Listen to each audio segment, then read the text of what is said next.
হাই friends, মোৰ নাম rock ষ্টেপাৰ মুন হয়। আজি মই লৈ আহিছোঁ প্ৰেমৰ অনুভৱ। যদি আপোনালোকক মোৰ ভিডিঅ'টো ভাল লাগে তেনেহ'লে লাইক, কমেণ্ট, শ্বেয়াৰ, ছাবস্ক্ৰাইব লগতে বেল আইকন দবাব নাপাহৰিব।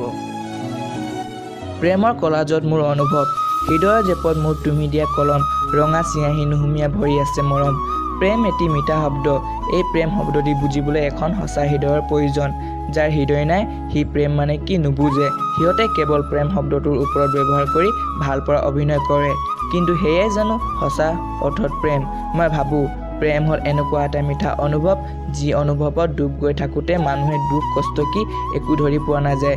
প্ৰেম জীৱনত এবাৰেই হয় আৰু সেই প্ৰেমত উটি ভাহি জীৱন কটাব লাগে। প্ৰেমে দুখন হৃদয়ক জোৰা লগায়, প্ৰেমে ধনী দুখীয়া একো নামানে। যাৰ হৃদয় পবিত্ৰ সি সদায় সঁচা প্ৰেমৰ গৰাকী। মোৰ মতে প্ৰেম সকলোৱে কৰিব লাগে, এজন ধুনীয়া বা ধনী মানুহ বুলি নহয়, বৰঞ্চ এখন সঁচা পবিত্ৰ হৃদয়ৰ গৰাকীহে প্ৰেমৰ প্ৰস্তাৱ দিব লাগে। প্ৰেমত সকলোৱে পৰে, কিন্তু তাৰে ভিতৰত কোনোবাই প্ৰেমক চিৰিয়াছলি লয়, কোনোবাই চিৰিয়াছলি নলয়। যোনে নলয় সি সদায় এজনীক এৰি বেলেগ এজনীক প্ৰেমৰ প্ৰস্তাৱ দিয়ে।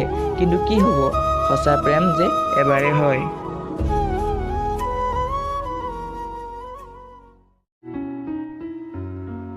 পিছে মোৰো একেই দশা। কেতিয়াও ছোৱালীবোৰক চিৰিয়াছলি নলওঁ বুলি ভাবিছিলোঁ, কিন্তু যেতিয়া সেই ছোৱালীজনীৰ কোমল হাঁহি, মিঠা মিঠা ৰহণ মাত আৰু চকুজুৰিত সঁচা প্ৰেম দেখি তাইক দিয়া প্ৰস্তাৱ না কৰিব নোৱাৰিলোঁ। কৈশোৰ কালতে মানুহৰ চঞ্চলতা বাঢ়ে, মোৰো সেই একেই দশা। চঞ্চলতাৰ মাজতে পাৰ কৰিছোঁ মোৰ জীৱন। নাজানো তাইৰ কথা ভাবিলে সমগ্ৰ পৃথিৱীখনে যেন ৰঙীন হৈ যায়, ভাল নলগা মানুহকো যেন ভাল লাগে। নাজানো তাৰ কথা ভাবিলে দিল গাৰ্ডেন গাৰ্ডেন হৈ যায়। তাৰ কথা ভাবিলে নাজানো কি হয়, তাইক কাষত বিচাৰে মোৰ হিয়াই।